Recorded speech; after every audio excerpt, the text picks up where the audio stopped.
Sevgili yoldaşlarım, değerli dostlarım, arkadaşlarım, vicdan sahibi her insan ve tüm halkımıza.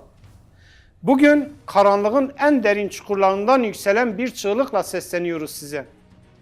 Umut hakkı ilkesi ve özgürlük temalı mitingimizde bir araya gelmek için ayağa kalkın.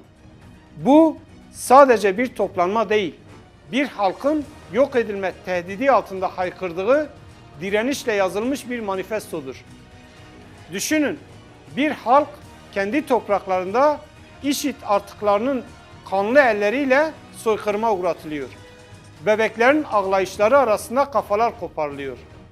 Masum bedenler toza karışıyor. Genç kızlar savaş ganimeti gibi alıkonulup zincirlere vuruluyor. Gözlerindeki umut tecavüzün karanlığında söndürülüyor. Evler talan ediliyor, ocaklar sönüyor. Atalarımızın mirası yağmalanıyor. Bu bir halkın varlık yokluk savaşıdır. Statüsüz bırakılmak istenen, kimliği silinmek istenen bir halkın ölümün eşiğindeki feryadıdır. Nasıl sessiz kalabiliriz? Bir halkın ruhu parçalanmak isteniyor. Bu soykırım IŞİD artıklarının eliyle dayatılan bir cehennem.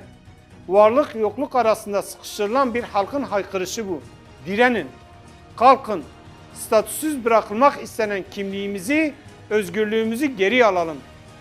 Umut hakkı her insanın doğuştan hakkı ve bu hakkı meydanlarda haykıralım. Mitingimizde bu zulmü kınayalım, katliamı lanetleyelim. Betonla üzeri örtülmüş bir halkı dirilten bir önderlik için yapılan mitinge katılalım.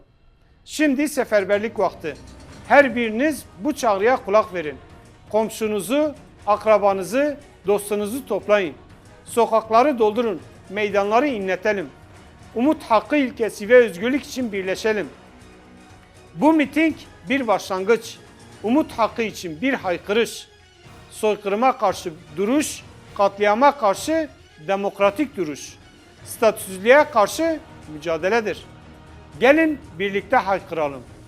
Umut hakkı ve özgürlük için ayağa kalkın. Mitinge katılın. 25 Ocak 2026'da Ahmet İstasyon Meydanı'ndayız.